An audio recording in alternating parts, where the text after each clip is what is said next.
126, show number 126. We are here, and that's right. We have a special guest in today's studio here in the Four Corners Project studio in Beit Shemesh, Israel. We have with us one of the legendary studio singers / keyboard player in Jewish music.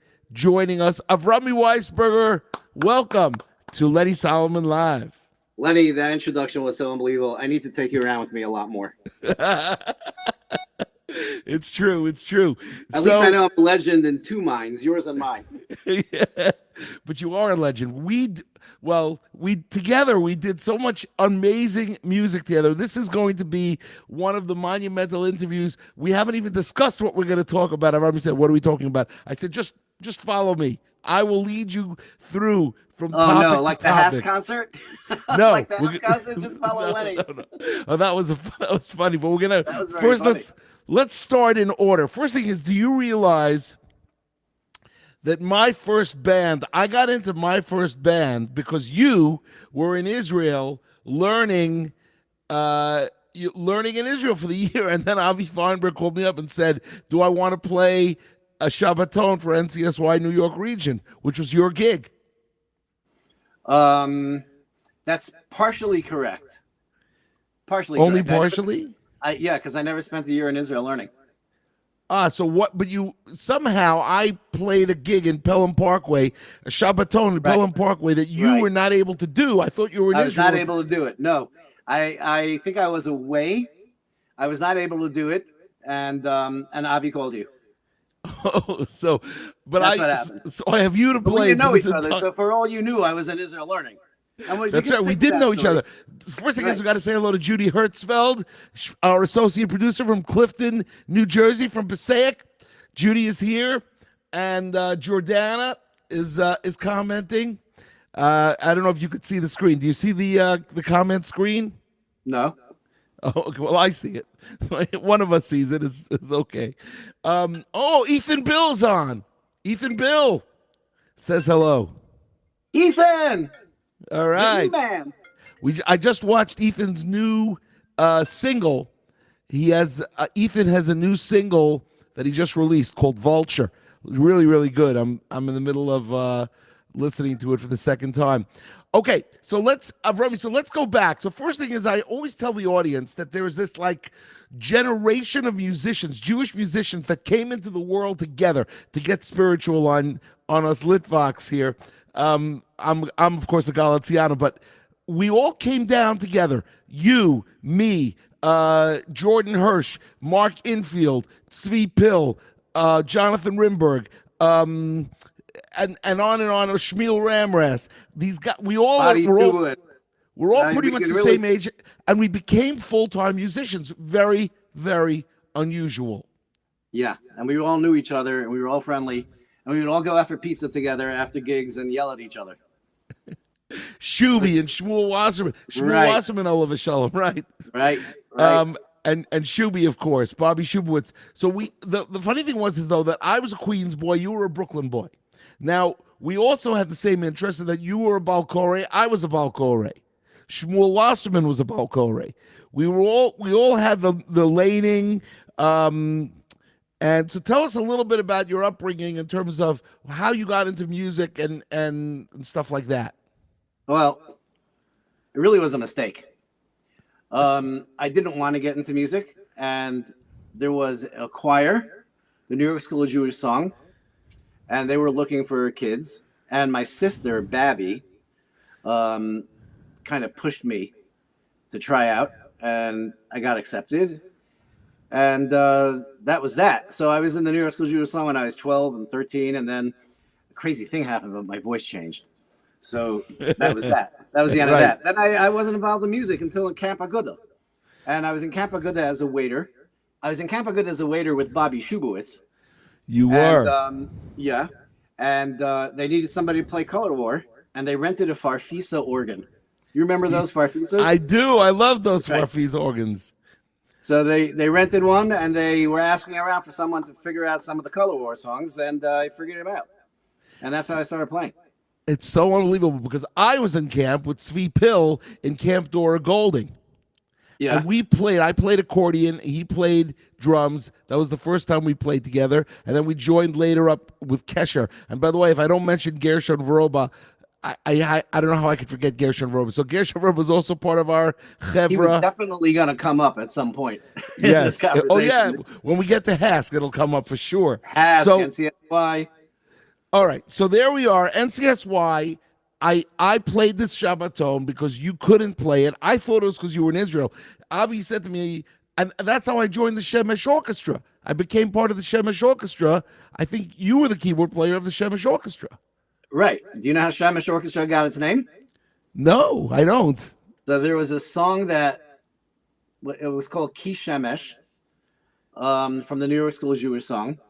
Right. And there was a solo on that song, Ki Shemesh. And I was kind of the soloist. And I didn't think about it. I think Zalman Omlis said, why don't we call it Shemesh Orchestra? Remember Zalman Omlis? It could have been Avi. He's a Definitely good wasn't friend. me. It was either Avi or Zalman. Right. Right. I can't believe you remember Zalman was my first band leader. We're talking 1980, 81. Well, it was 81, 82. Because I don't think I was in a band before 81. I think that might have been 80. Might have been 80. It may have been earlier. I hate to tell you. It could have been 79. I was, it could be. It could be. Look, I was playing accordion. I was playing the Duavox, and then I switched to keyboard. You switched to keyboard, and you sat on a regular chair. Right. You had your keyboard on a waiter stand. Yeah. So you looked like this when you were playing. Right. To this very day, when I'm sitting on a chair that's too low, yeah, I say it's the Lenny Solomon position. It's very funny that you say that because what happens with all of us is when you get into the business, you have no idea what you're doing. And of course, I was no exception. So I would slouch, and then finally I learned that I stand. Every gig I stand because it projects energy. And now I stand every time I play. But I've been standing 20 years. When I used to sit, it was it was like that. It was like that. And then I had the once I had this Shabbaton with Nate, your brother-in-law, Rabbi Nate Siegel, and he's giving this big speech at Havdalah, and my amp blows a fuse and goes like this in the middle of his big speech, and he turns to me afterwards and he goes, I had him, Lenny. I had him, and you blew it. This is my first year. This was my first year. We didn't really know what we were doing, frankly. But I learned. I learned how to play gigs. Right. You did that way. That's the only way to learn. You got to just get thrown into the fire and come home some nights where you just feel so small. That's the only way to learn. Yeah, and it's also great. But also, me and you both have a very big background in Jewish music, growing up on Jewish music. Right. I got into non-Jewish music too, but first was Jewish music. It was Jep, Kol Salonika, Toronto Boys Choir. I wasn't really into Carlbach so much, and I wasn't into the Rabbi Sons. I was into more of the pop, the Ruach, that red cover, that red album with Vialu, Moshe, and Bahar Tzion. Remember that? So, still a song. Yeah, it's a fantastic song. Fantastic album, that whole album. But anyway, so from 81 to 88, I'm in NCSY playing gigs. And Schlock Rock, of course, starts. And now we get to really where me and you did the most work together, which is that you and I and Jonathan Rimberg and Mark Infield, and in the beginning it was Seth Stavsky, we sang backup on a lot of my albums. We were the vocalists for a lot of groups. Right. And I believe it was you who, put the group together. I mean, we were always would one of us would make the parts, but it was really either you or Jonathan Rimberg that would make the parts. Right. in the studio. For those that don't know, when you go into when you go and record an album, you have to put backup vocals. You have to put backup vocals, and the way you do it is you have a vocal group. And so myself, Avromy Weisberger, and Jonathan Rimberg and Mark Infield were the vocal group on all of the Schlock Rock albums, on over 15 albums that you guys did. Do you have any recollection of the Amuna album? I'm putting the cover now for the crowd to see. There we go. Yes. You remember that? I don't remember which songs are on that album. So on that album is, let me just see, Esaenai, Yiru Esa Hashem Gidoshav, right? The first 5 songs are English, and the second 5 songs are Hebrew. Kos Yeshuos Esa Uv'Shem Hashem Ekra. Right? I remember us doing that. Kos Yeshuos Esa Uv'Shem Hashem Ekra. Right. That was the harmony part. That was the harmony. Yes. Right. So that was done at a place on the Lower East Side on Allen Street. It was called 90. Remember what it was called? The name of the studio? I don't remember what it was called, but I think we did those recordings at 2:00 in the morning. Is that correct? We have done albums. Yes. Yes. It was called East Side Sound. I got the insert right in front of me. Right. It was called East Side Sound, and it was on Allen Street, and then right where Schmulk's, right, not far from Schmulka Bernstein's. Not far from Schmulka Bernstein's. I remember when we were done with the session, I was wondering if my car was still going to be there. Yeah, I didn't know. I didn't think about that at that time. No, you had other things on your mind. You were making the album. I just wanted to get home. That's right. So that was by the way, that year was 1988. And then from there, the next album you did with me was one of our favorites, Shirei Boker. Oh, Shirei Boker was great. Songs of the Morning. And that you actually had 2 solos. You had Modani Lefanecha, right? Mm-hmm. And what else did you do? I think there was another one I did.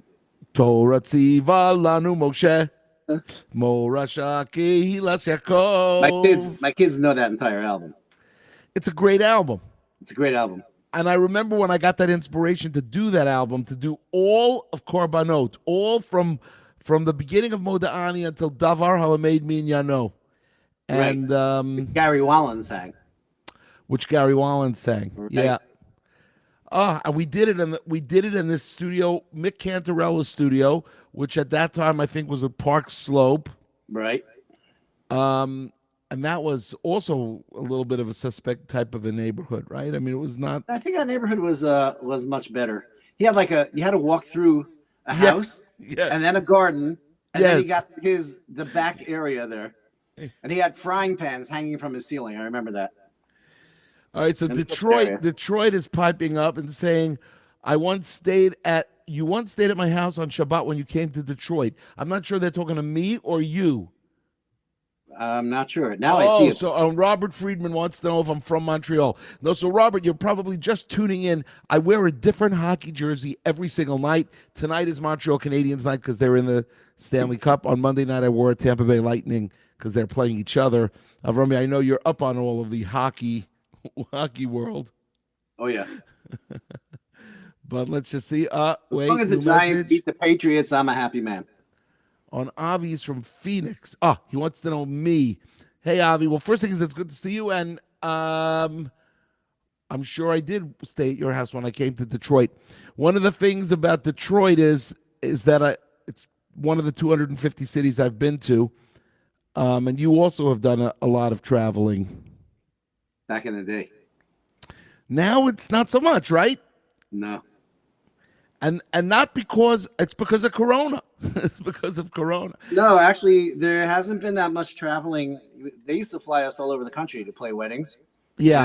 And now, Baruch Hashem, there's musicians all over the place. So they don't have to necessarily fly in New York musicians. So there's not that much traveling that I do anymore. We used to go out to L.A. L.A. has plenty of musicians out there now. But we used to fly out to L.A. to play. Yes. Yeah. It was a different time. I didn't play wedding. You went to the wedding business, and I went into the Jewish went to rock and roll business. Right. Now, we released the Shirei Boker album in December of '89, and me being one of those Meshuggahs, I put out another album January of '90, which you sang on, which was Lenny and the Schlockers. We recorded that at Ethan Steve Bill's Bill. studio. Right. That we started recording at Steve Bill's house. It was a very nice album. It was different. It was more like a schlock rock album than an original album, even though it was all original songs. I'm just trying to remember what we did that would be memorable. Obviously, there were a lot of Am Yisrael Chai. Oh, Am Yisrael Chai. You sang on that with me. And then after that, we go to Sergeant Schlocker's Magical History Tour, which you were on, which you sang with me, and the guys. Now we're in '91, and so I want to take a break from these albums and talk about the Hask shows, because the Hask shows were one of the things that we did together that was unbelievable. Don't you have unbelievable memories? I do.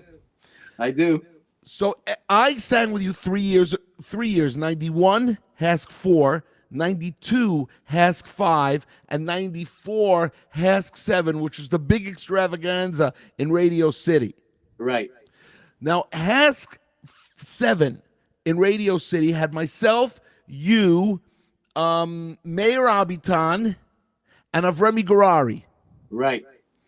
Hask 5, which was in 92, has me, you, Gershon Veroba, and Seth Stavsky. That's right. How do you remember this? I think. And now 91, me, you, Jonathan Rimberg. Right. And who was the fourth? I think it was Seth Stavsky. I think so. So that was our three. And what was unbelievable for me is that there I realized the power of Mordechai Ben David on stage. Because I had never understood, I never really saw a guy he had such power when he sang. Did you remember that, or? I do. I also remember how nervous he was beforehand. But then when he got on the stage, he was in another planet. He was in a different zone. He was on the stage, he was doing his thing. And there's no question, you were watching someone who had a message to give over, he had something to say, and he said it. Right. He was always nervous beforehand, though. He was terribly nervous. Right. He was terribly nervous beforehand. And then we had some interesting memories. We rehearsed, of course, without him. We rehearsed, but unlike you, the three other guys, whichever the combination it was, we never had been on a stage without a keyboard in front of us or a guitar in our hands. Oh, yeah. We didn't know what to do. We were like, okay, well, what do we do on the stage? Like, we can't just stand there looking like idiots. We could not. And you said, well, move your hands this way, move your hands that way. So we said, well, we don't know what to do. We're just, whatever you do, that's what we're doing. It was just follow Lenny. Right. I remember. Now I think that the coup de grace, the 1994 Hask 7, where we were actually the entire opening number. It was the four voices. So it was me, you, Avromy Weisberger, and Meir Abitan. Four voices, and we sang it 4 times, so there was 16 voices. And we were, lend us your imagination, let the spectacle begin, right? Right. We were that opening number. And why did we do it? We didn't really do it for the money. We weren't getting paid a lot of money. No. We never got paid a lot of money at these Hask things. We did it so that we could have our name in the program that we played at Radio City Musical. Radio City Musical. Now, do you remember that they left our names off the program? And we go and we say to them, we go and we say to them, guys, why do you think we did this? For $600? We each got $600. I remember. That included all the rehearsals. Yeah, well, that's the point. That included like 12 hours of rehearsal. At least. And and they said, we're sorry, we forgot. I'm not telling you names, so that you don't have to. We don't have to ask. We don't have to get Mahila. into that, right?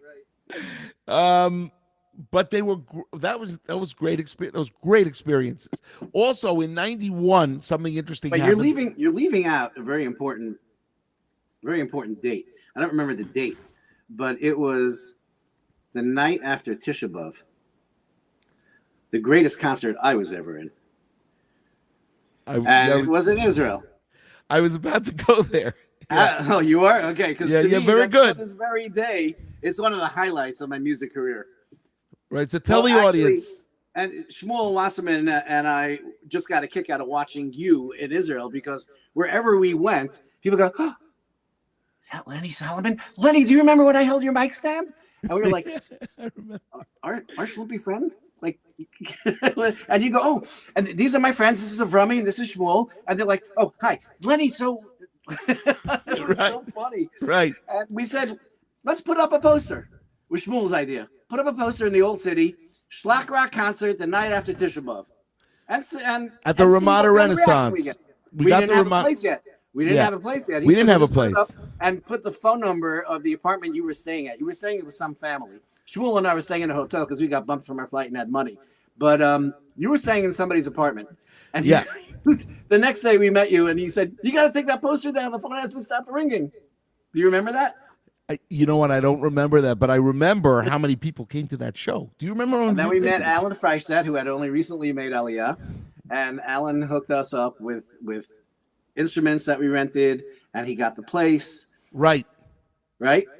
And you did a Schlock Rock concert, and we didn't rehearse or anything. We were just all winging it. It was winged the whole thing. Winged the whole thing, and I was watching you run around that stage, and I was like, "Gosh, I can't believe you do this," because I never got to see you. I only see you in the studio. Otherwise, you're playing there. I'm playing there. I know. Because, ladies and gentlemen, we all play the same instrument. Myself and Avromy and Jonathan Lindberg and Brian Gelfand, who's going to be here next Wednesday night doing an interview too. We have like keyboard row. All of us are keyboard players. We never play at the same gigs. Usually we don't. Right. And so the end of that story is that do you know how many people came to the Ramada Renaissance show? 800 people just showed up. Right. I remember that. And Mikey Tevner is piping in. He goes, all playing DX7s. Yes, we were. We were all playing DX7s. And then, I when I started off, I watched Gershon Vroba, who had a Krumar orchestrator. So I got a Krumar orchestrator. And then after that, I got a Yamaha DX7 when he switched to a DX7. I think Gershon was one of the first ones to get the DX7. He was. He actually had it hooked up his computer, and we couldn't believe he can actually see what's on the DX7 on his computer screen. That was another planet. It's unbelievable. Yeah. So, so anyway, so that was definitely one of the highlights. Also, was one of my highlights too. Judy Hertzfeld is asking if Alan Freistadt is related to Gershon Freistadt. Yes, he's his father. His father. Alan Freistadt's son is Gershon Freistadt, who plays the keyboard for Ohad. He's a keyboard player. He's a full-time musician. He went into the business.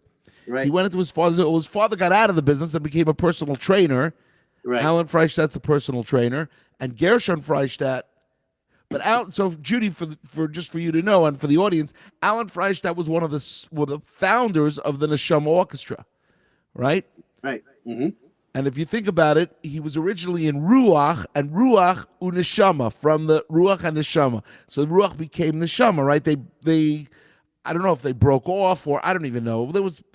I don't know how it worked. I don't remember the politics, but whatever. There was a split. Judy says Gershon plays with Mordechai Shapiro. Yes, but he played with Ohad before. He plays with a lot of bands. He's big in Israel. Plays a lot of gigs. Right. And he is the next generation, as it were. Mm-hmm. All right. So we've talked about first thing is it's 27 minutes. No, we're 24 minutes. We've already been speaking. I haven't done any paperwork. So let me just do some paperwork. Remember, everybody, if you're watching from Facebook, give us a thumbs up, leave a comment. If you're watching from YouTube, either on the Schlockrock channel or the Four Corners channel, hit like, subscribe, and leave a comment. If you're watching on Twitter, at Lenny Solomon, retweet. And if you're watching on LinkedIn, we have a new, our 8th channel is LinkedIn. And we've been getting lots of hits on LinkedIn, people watching for the first time. Make sure you comment. Some of the comments have come in from LinkedIn already over here. And what else? Make sure you go to fourcornersproject.org, leave a donation, support the work, because we plan to do 120 shows a year. This is already our 2nd year, and we're in show 126. Show 126. And every night, a different hockey jersey. Are there 120 teams? No, there's 33. There's 31 teams, about to be 32, because there's a new team coming into the league. So there's going to be Seattle. So 32 teams. That's why I'm wondering how you can wear a new jersey every night. So they have 3 jerseys. Each team has 3 or 4 or 5 jerseys. So we have a little bit of an inventory, and well, it's good to see that you're updating your wardrobe. Right. Because I'm really 22 years old still. 100%. And we will always be 22 years old. All right. So, unbelievable. Okay. So, by the way, next week, you guys, Monday night, Jordan Hirsch, 3 p.m. Wednesday night, Brian Gelfand, 3 p.m. East Coast time, 10 p.m. Israel time. And Thursday night, Jonathan Rimberg, 3 p.m. East Coast time, 10 p.m. Israel time. And then tomorrow night, Avromy, big show, a cappella, myself. It's the 20th yurtzeit of my dad. So we're doing a yurtzeit show. We're going to do a little bit of an investigation into my father and sing some of the chazanas that he used to sing when I was growing up. That should be interesting. Schlockrock goes cantorial tomorrow night we'll do it at 11 p.m. Israel time, 4 p.m. New York time, Thursday night. Tomorrow night's going to be a great show. No keyboard playing tomorrow night, just singing. And then we're into all interviews next week for the 9 days, followed by our 130th show will be after Tisha B'Av, and then we're going to take a break for a month because I'm going on the road. Well, not to perform, but I think I'm going to be in England July 20th to the 27th, and then America from the 27th to August 16th. Pizza, Shimon's. All right, got to do it. Is Avi Feinberg going to be in America, or is he going to be in Israel? We got to find out where Avi Feinberg is going to be. Wouldn't be the same. Yep, it wouldn't be the same. We got it, but all right. So that's the scoop. All right, let's continue a little bit. Is there any? I'm going to ask you straight off the cuff. Is there any other musical experience on the studio stuff that we did? Because let me tell you what we did. We're coming back in 91. Bring Back That Shabbos Feeling in 93. Woodschlock in 95. Mikdash in 97. Oh, that was a great album. That was a great album. Is that the one that was Yes, track 3. Yes. He sang that, right? No. Moshe Shapiro sang that. Right. That was, you know what? That's such an underrated album. Mikimi, it's an A. Is that what an A? Is that A? It's an A or an D? Mikimi, when I was singing it in A, go figure.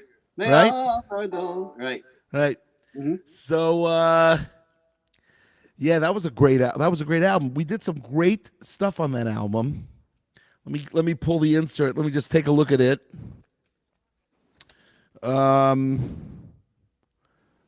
Oh yeah.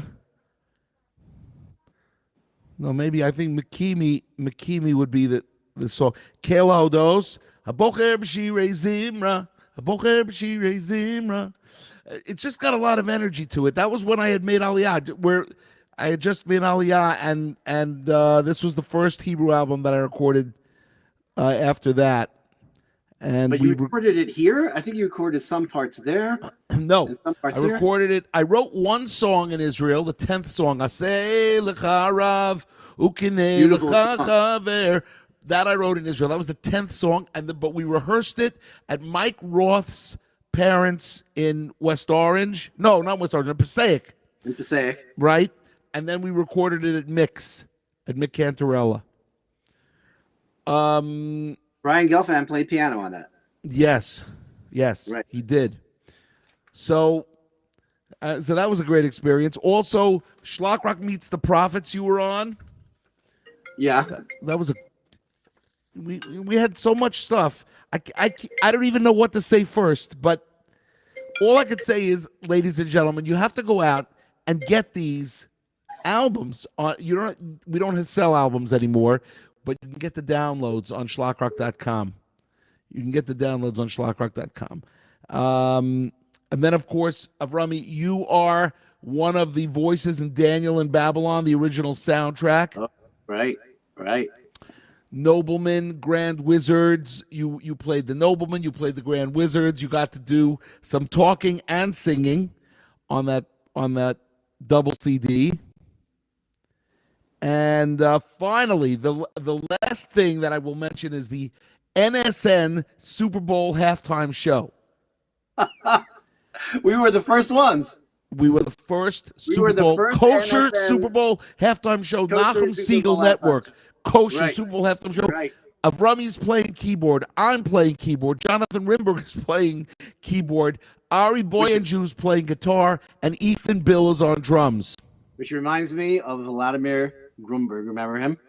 Yeah, Volozhin Sure. said, 3 chords, all wrong. 3 keyboard players, 3 chords, all wrong. those were the days. Yeah. All right, so let me These days ask aren't you. so bad either, I gotta tell you. What'd you say? These days aren't so bad either. No. First thing is Jewish music. I think the Jewish music that me and you grew up on and made is fantastic.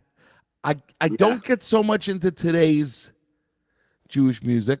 I don't want to put them down, but I don't. There's some songs that I like here and there, Mm-hmm. but I think our songs were better. If you may say so yourself. It's true. It was a different time. I think the songs were written very differently. I think people wrote songs without thinking of the arrangement. They wrote songs so that people can actually sing them at a table around a campfire or something like that. Today, the arrangement is so integral to the success of the song. The songs are written for those sounds, and I think just the approach is very different. There are people that are writing music again today like that. Eitan Katz, Shlomo Katz, for example. Right. I don't want to leave anybody else. I'm not going to go any further, but there are guys who are doing it. But a lot of what's out there today is just written with an entirely different mindset. Which You is can't very sing those similar. songs- Yeah. Right. You can't sing those songs independent of the music track.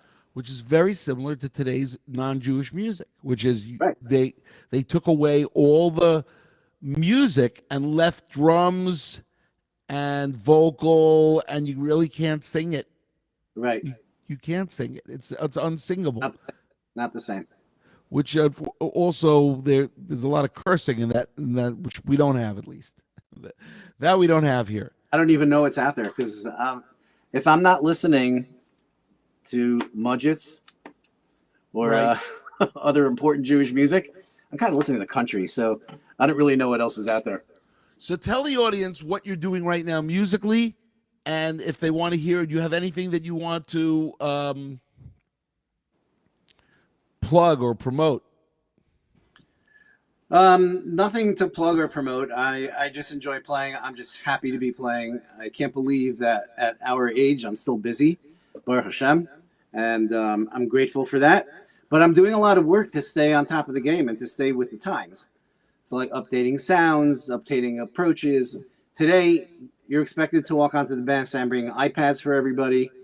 So the entire way that we call songs today is also very different. It's not, we used to look at the crowd and decide right then and there what we were going to call. And everybody knew all of the songs without any music in front of them. everybody always played by ear.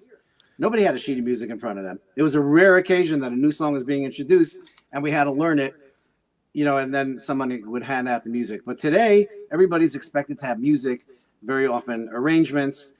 So it's really a very different approach. But if you want to stay with the game, you have to learn how to do that. So I've adapted, I should say. Right. I've adopted new techniques I've adapted and adopted. I did both. See that? You did. And I know, because George Hirsch is going to be listening. He's going to say, well, actually, you used the wrong word there, and it should have been. So anyway, but it's just a very, very different business than the business that I entered 35 years ago. Yeah. Back then, you had to know the songs in your head, and on the fly, guys would call songs, and you just went with it, and that was it. Today, it's really a whole different ballgame. So the sounds are different. The approach is different. Sound systems today. Remember, we used to have like 2 tops, and that was it. Yeah, that's it. My first board had 6 input channels, yeah, and no effects. And today, you can't do that. You need compression. You need gates. It's unbelievable. And that's very, very funny because also we used to play 2 speakers and an 8-channel powered mixer or a 6-channel powered mixer. That's what we would have. That was it. You didn't even have monitors. You didn't even have monitors. We put the speakers behind the band. Right. That's how we heard ourselves. And you couldn't be too loud, otherwise you get feedback from the microphones. So it was everything was different. So the last thing that I want to just tell you is that that I forgot to tell the audience is that we, as the backup singer or the backup vocal group, we played on a lot of other people's albums. For instance, we played on Shabbos with Shlomo, which was Shlomo Carlebach's Shabbos album, which had on it Nigun Krakow. Right, that was the introduction of that Nigun. The introduction, right?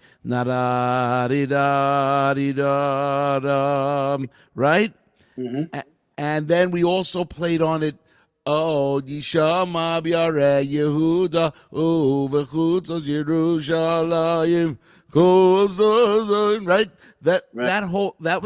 We were the guys, and we played on a lot of people, and that's because of you, because you somehow knew all the people in the industry. We did Nagina Orchestra's albums. We did a few Nagina albums, right?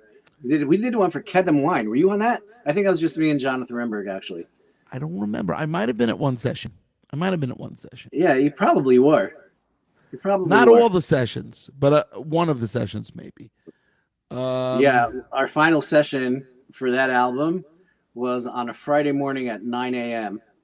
And the night before, I played in Montreal with Shmuel Wasserman. So Thursday night, we finished playing in Montreal at about, I don't know, we were in the car probably about 1 o'clock in the morning. And I was saying, Shmuel, we got to get back. We got to have a session at 9 o'clock. And we drove through the night. And I went straight to the session. Right, because what is it, 6 hours to Montreal or 7 hours? Yeah, except that we were falling asleep, so we had to keep pulling over and catch cat naps. I did that in the rest area on the thruway, and that's where we davened Shacharis when the sun I came did up. that when I drove all night from New York to Richmond, Virginia. I had a show at 10 in the morning. I left New York at around 11 because I had a gig, and I left New York at 11, and then I just drove. I was by myself, and I kept having to pull over, go to sleep for 30 minutes to 45 minutes, got my energy, and then got back on the road. And I pulled up to the JCC at around 8 a.m. in Richmond, Virginia. And believe it or not, that was the first of 2 gigs. I had a gig in Richmond, then I had a gig in Newport News, Virginia.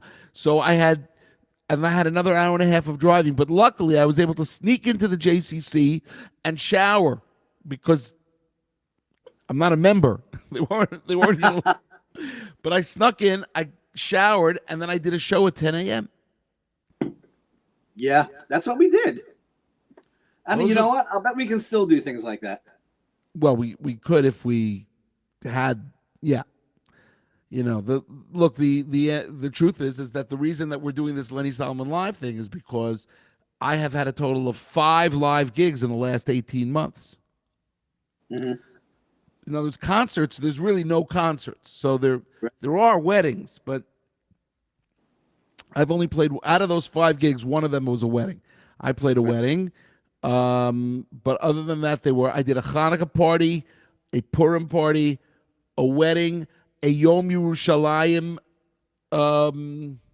event, and then I just did an evening of Billy Joel in Ashkelon. Those are my 5 things since February 2020.